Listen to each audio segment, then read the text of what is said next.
नमस्कार, आप देख रहे हैं कैपिटल टीवी का खास शो वाटर वॉर। मैं हूं परवीन शेख। लालू परिवार में मारपीट तेज है। रोहिणी के बाद अब लालू यादव की 3 और बेटियों ने घर छोड़ दिया। राबड़ी देवी का घर पूरी तरह से खाली हो चुका है। इस पूरे मामले में लालू यादव और राबड़ी देवी की चुप्पी पर सवाल उठ रहे हैं। जेडीयू ने लालू को सियासी धृष्टराज बताया, तो वहीं बीजेपी ने इसे परिवारवादी सियासत का नतीजा करार दिया। रोहिणी यादव अब तक कई बार खुलकर तेजस्वी यादव पर हमला बोल चुकी हैं। रोहिणी ने तेजस्वी के करीबी संजय यादव और रमीश के साथ साथ उनकी पत्नी रेचल यादव का जिक्र कर दिया है। रोहिणी ने कहा कि उन पर चप्पल किसने चलाई, इसका जवाब तेजस्वी से लीजिए।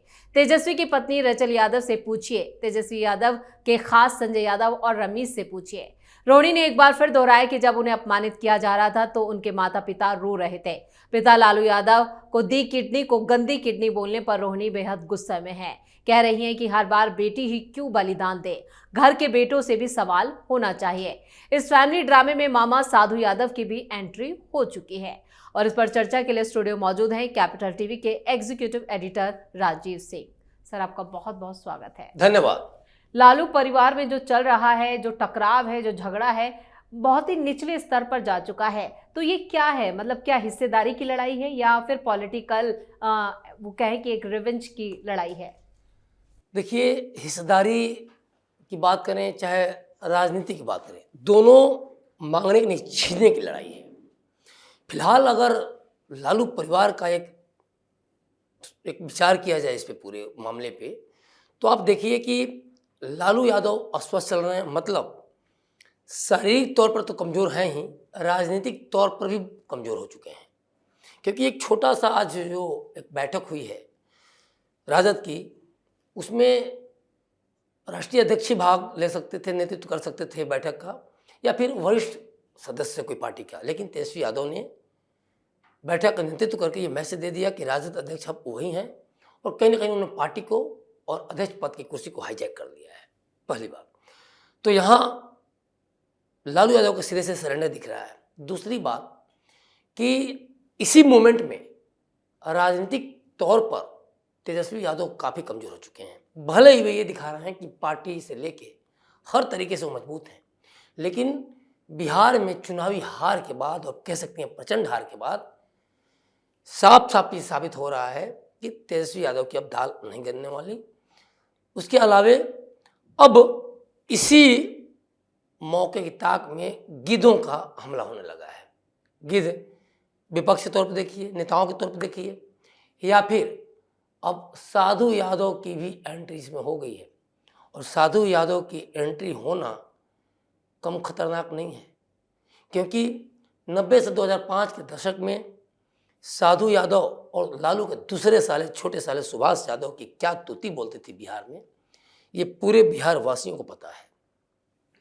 साधु यादव देखा जाए तो काफ़ी सालों से उनका राजनीति में कोई जगह नहीं बन पा रही है। तो रोहिणी आचार्य के माध्यम से वो कोशिश करेंगे कि किसी तरह से वो इसमें कूद कर, इस मामले में पढ़कर, अपनी राजनीतिक जो एक तौर पे जो एक मौत हो चुकी थी उसको वो फिर से जिंदा करें, विरासत को। पहली बात।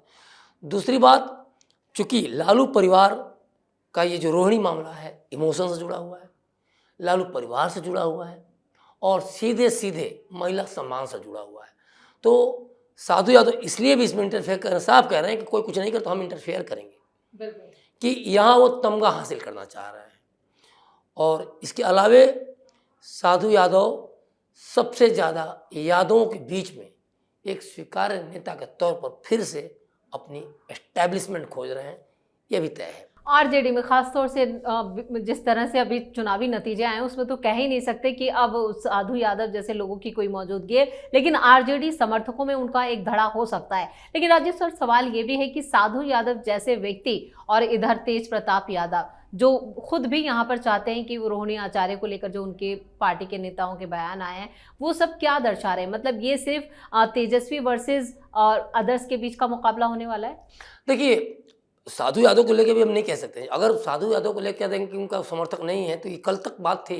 अब तो तेजस्वी यादव भी नहीं कह सकते हैं कि यादव उनको समर्थन दे रहे हैं। बड़ी हार के बाद तो तेजस्वी की भी जमीन, राजनीतिक जमीन खिसकी है। तो अभी इसीलिए लालू परिवार को बांटने और उनकी विरासत को, उनकी पार्टी को पाटने की भयंकर लड़ाई चलने वाली है। तय मानिए आगे आने वाले समय में ये लड़ाई और भी ज़्यादा खतरनाक होगी।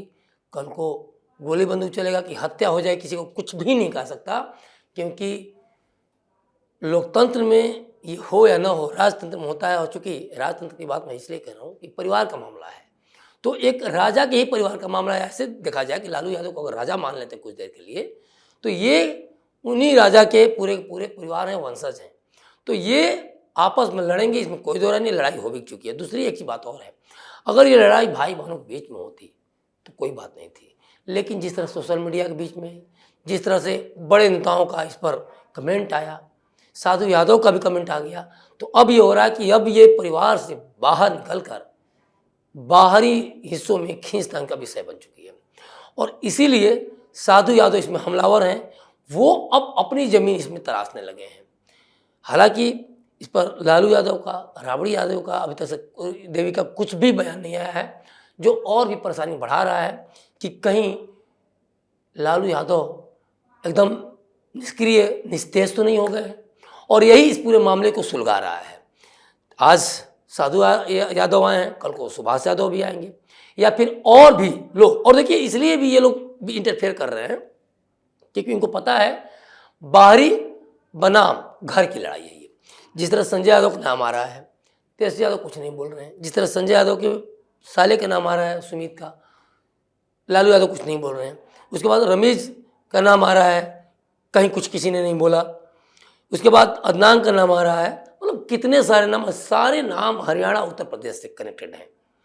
तो इसमें साधु यादव या फिर अन्य लोगों को बोलने का मौका मिल जाता है। और ख़ास तौर पर जब बात महिला की हो, महिला पर हाथ उठाने की हो, चप्पल उठाने की हो, महिला सम्मान की हो, तो आपको पता है इसमें तो और भी मामला सुलझा हुआ है। ख़ास तौर पे एनडीए को जिस तरह से महिलाओं का सपोर्ट मिला है, महिलाएं जिस तरह से मुखर होकर आगे बढ़कर वोट दी हैं, तो अभी महिलाओं को लेकर देखा जाए तो पूरा का पूरा मुद्दा गरमाया हुआ है। और ऐसे में रोहिणी यादव का के साथ इस तरह के हमले होने या इस तरह की बयानबाजी साफ साफ बता रहा है कि आने वाले समय में कुछ बड़ा देखने को मिल सकता है। खासतौर पर हो सकता है कि राजद अध्यक्ष की कुर्सी तेजस्वी को न जाके कहीं और शिफ्ट हो जाए, लेकिन तेजस्वी कभी जाने नहीं देंगे और इसीलिए वो बाहरियों का सहारा भी ले रहे हैं। लेकिन जैसा कि साधु यादव ने बार बार कहा है कि बाहर के लोग संजय यादव को झंडू तक बोल दिए। लेकिन राजीव सर, क्या यहाँ पे आरजेडी भी कई हिस्सों में बढ़ सकते हैं, या आरजेडी में जो गुट, जो रोहिणी आचार्य के जो समर्थक हैं, वो पार्टी से अलग होकर नया गुट बना सकते हैं? देखिए ये चर्चा तो पहले से ही चल रही है। जिस तरह से अब्दुल बारी सिद्दीकी मुखर हुए और तेजस्वी का विरोध किए, तेजस्वी का विरोध करना सामान्य बात नहीं है।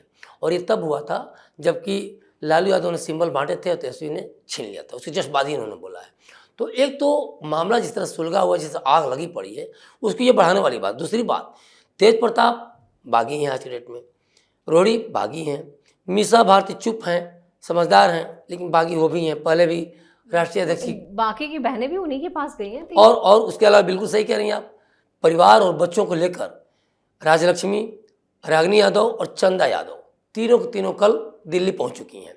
और कहाँ होंगी, किसके कनेक्ट में होंगी, इससे इनकार तो नहीं किया सकता कि राबड़ी से रोहिणी देवी से उनकी बात नहीं हो रही होगी, रोहिणी आचार्य से बात तो हो ही रही होगी। तो ये देखिए मामला जो है बहुत ही गंभीर, नहीं गंभीरतम की श्रेणी में जा चुका है। और आगे आने वाले समय में ये तय मानिए कि पार्टी का बंटवारा तो तय है, चाहे वो नेताओं के तौर पर देखें या फिर दूसरी बात एक और है, 5 साल बाद अब चुनाव होना है। राजद का कहीं कुछ भारत में जनाधार है नहीं, तो वैसे भी कमज़ोर पड़ी हुई है। और लालू यादव का जिस तरह से जिस हाल में भी हैं और जिस तरह साइलेंट हैं, कहीं कोई ट्वीट नहीं आ रहा है, कहीं कोई प्रतिक्रिया नहीं आ रही है, तो लालू यादव के निष्क्रिय होने से और भी इस मामले को बल मिलेगा। और अब सीधे सीधे तेजस्वी वर्सेस अन्य भाई बहनों की लड़ाई होगी और राजद में एक बड़ा कह सकती हैं और भी हमला देखने को मिल सकता है, या फिर राजद का बंटवारा हो सकता है, या फिर बड़े नेताओं का इस्तीफा भी हो सकता है, भगदड़ मच सकती है, कुछ भी हो सकता है। क्योंकि जिस तरह साधु यादव की एंट्री हुई है, अब साफ साफ कह रहा हूँ, धमकियाते हुए वो कह रहे हैं जिस तरह से कि अब ये लोग सपोर्ट लेंगे कहीं ना कहीं एक दूसरे का, बाहरी लोगों को सपोर्ट लेंगे। अभी तक सब मामला अंदर का है, तेजस्वी की तरफ से कहीं ना कहीं बाहरी है, लेकिन वो पार्टी को मजबूती के तौर पे है, लालू परिवार को मजबूती के तौर पे, जैसा कि तेजस्वी यादव ने हमेशा शो किया लेकिन है। इसमें तेजस्वी यादव की जो वाइफ हैं रचल यादव, उनका भी कहें कि उनको लेकर भी रोहिणी आचार्य काफी आक्रामक हैं। जो उनका दोबारा बयान आया है उसमें साफ तौर पर उन्होंने कहा कि तेजस्वी की वाइफ रचल से पूछा जाए ये सवाल। तो रचल की क्या भूमिका है? देखिए, रचल की भूमिका, तेजस्वी की जो भूमिका है वो रचल की भूमिका है, पति से पत्नी दूर नहीं, होने से। चप्पल कांड में कहा जा रहा है कि रचल ने ही चप्पल चलाई। देखिए, अब तो ये अंदर की बात है, वीडियो तो कोई रिलीज हुआ नहीं, तो हम तो कुछ नहीं कहेंगे, लेकिन मीडिया सोर्स में जो चीज़ें आ रही हैं, तो अगर तेजस्वी इस पर आपत्ति दर्ज कर रहे हैं रोहिणी को लेके, तो रचल तो उनका साथ देंगी। तो हो सकता है कि रचल ने चलाया हो, लेकिन चूंकि हमारे पास या कोई ऐसा वीडियो जारी नहीं हुआ है, तो कैपिटल टीवी इस चीज़ की तस्दीक नहीं करता है, और ये हम अपनी तरफ से नहीं करना चाहते हैं। लेकिन अगर मीडिया में कुछ बातें आ रही हैं, तो जब धुआं तभी उड़ता है जब आग लगती है, ये भी तय है। चलिए राजीव सर, इस तमाम बातचीत के लिए और सटीक विश्लेषण के लिए आपका बहुत बहुत धन्यवाद। धन्यवाद। बिहार विधानसभा चुनाव में आरजेडी की हार के बाद रोहिणी यादव ने तेजस्वी यादव के करीबी संजय यादव और रमीज खान पर कई आरोप लगाए। वहीं इस विवाद में अब राबड़ी देवी के भाई और रोहिणी के मामा साधु यादव की एंट्री हो गई है। बिहार चुनाव नतीजों के अगले ही दिन लालू प्रसाद यादव की बेटी रोहिणी आचार्य ने अचानक राजनीति से दूरी और परिवार से नाता तोड़ने का ऐलान कर सबको चौंका दिया था। उन्होंने संजय यादव और रमीज के दबाव का जिक्र तक किया था, लेकिन जिम्मेदारी खुद भी ली। इस खुलासे ने आरजेडी की चुनावी चोट पर नए विवाद का बड़ा मरहम बना दिया है। यानी अभी ये फसाद रुकने वाला नहीं है, इसमें कई और इस फैमिली ड्रामे में कई और एंट्री कैरेक्टर्स की होने वाली है। यानी लालू परिवार में अभी और बिखराव देखने को मिलेगा। इस खास शो में इतना ही। वीडियो कैसा लगा कमेंट करके अपनी राय जरूर दें। वीडियो को लाइक करें, शेयर करें और कैपिटल टीवी को सब्सक्राइब जरूर करें। धन्यवाद।